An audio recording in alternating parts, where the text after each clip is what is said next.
Hi சகோஸ், எல்லாருக்கும் வணக்கம். நாம இப்போ எங்கே வந்திருக்கோம் அப்படின்னு பார்த்தீங்கன்னா, போர் பயிற்சிக்கு முன்னாடி உடற்பயிற்சி செய்யும்போது பயன்படுத்துகிற கர்லா கட்டன் சொல்லுவாங்கள்ல, நம்ம பார்க்க சாதாரணமாக தான் இருக்குது, ஆனால் ரொம்பவே அதிகமாக இருக்குது வெயிட்.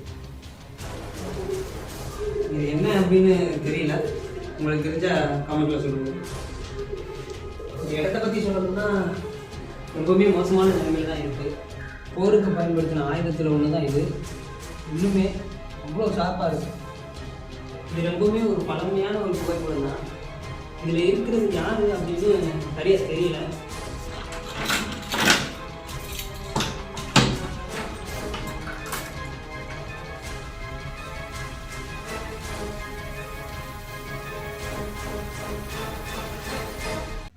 ஹாய் சகோஸ், எல்லாருக்கும் வணக்கம். நாம இப்போ எங்கே வந்திருக்கோம் அப்படின்னு பார்த்தீங்கன்னா, அரண்மனை சிறுவயல் அப்படிங்கிற ஒரு கிராமத்துக்கு தான் வந்திருக்கோம். இங்கே அப்படி என்ன இருக்குது அப்படின்னு பார்த்தீங்கன்னா, வேலு நாச்சியார் மருது பாண்டியர்கள் போருக்கு பயன்படுத்தின ஆயுதங்களை இங்கே இருக்கிற ஒரு அரண்மனையில் பத்திரமா பாதுகாத்து வச்சுருக்காங்க அப்படின்னு சொன்னாங்க. அந்த அரண்மனைக்கு தான் இப்போ நம்ம வந்திருக்கோம். வாங்க உள்ளே போய் பார்க்கலாம்.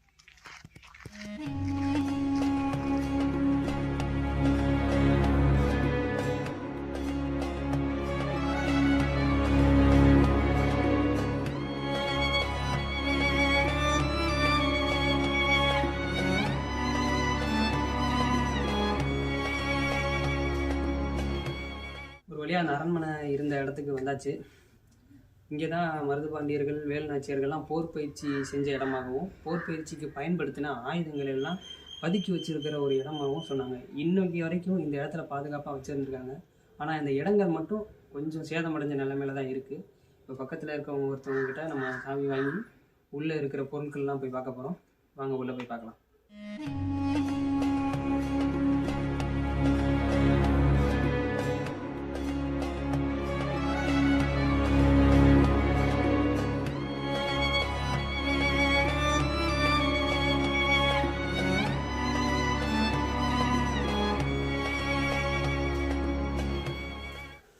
இந்த இடத்துக்கு சாவி வாங்கியாச்சு. திறந்து உள்ளே போய் பார்க்கலாம்.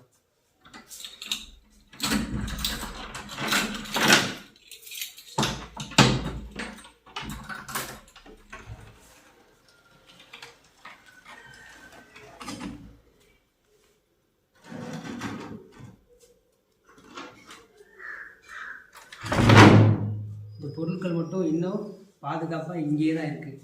வாங்க.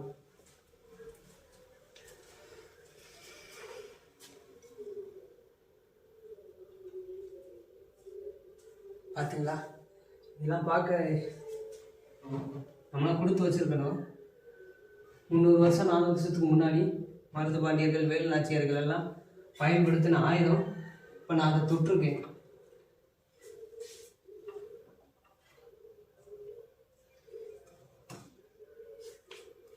மருது பாண்டியர்கள் போர் பயிற்சிக்கு முன்னாடி உடற்பயிற்சி செய்யும்போது பயன்படுத்துகிற கர்லா கட்டன் சொல்லுவாங்கள்ல, அந்த மாதிரி. பார்க்க சாதாரணமாக தான் இருக்குது, ஆனால் ரொம்பவே அதிகமாக இருக்குது வெயிட்.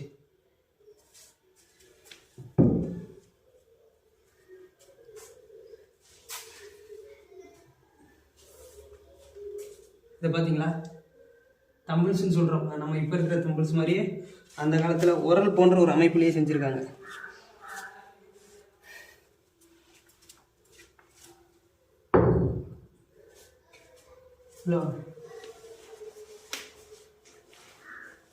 மானை வேட்டையாடி அந்த மானோட கொம்பை அப்படியே இங்கே ஃப்ரேம் பண்ணி வச்சுருக்காங்க. இதெல்லாம் என்னன்னு தெரியுதா? மன்னர்கள் நடந்து போகும்போது ஒரு குடை மாதிரி வச்சு கொண்டு போவாங்க. அவங்களுக்கு வெயில் படாமல் மழை படாமல் இருக்கிறதுக்காண்டி குடை மாதிரி ஒன்றா கொண்டு போவாங்க. இந்த குடை தான் இது. தெரியுதா?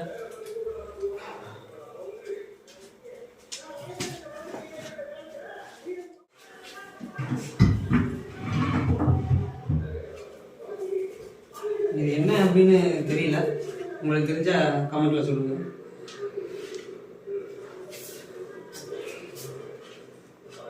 இடத்த பற்றி சொல்லணும்னா ரொம்பவுமே மோசமான நிலைமையில் தான் இருக்குது. இது தமிழ்நாடு தொழில் துறை இதை கட்டுப்பாட்டில் எடுத்து இந்த இடத்த சீரமைச்சு மக்கள் பார்வைக்காக ஒரு நினைவு சின்னமாக அறிவிச்சு எல்லா மக்களும் வந்து பார்த்துட்டு போகிற ஒரு மியூசியம் மாதிரி ஒன்று ஏற்படுத்தினா நம்மளோட வரலாறை பாதுகாத்த ஒரு விஷயமாகவும் இருக்கும். நம்மளோட வரலாறு அடுத்த சந்ததியினருக்கு தெரியப்படுத்தின மாதிரியே இருக்கும்.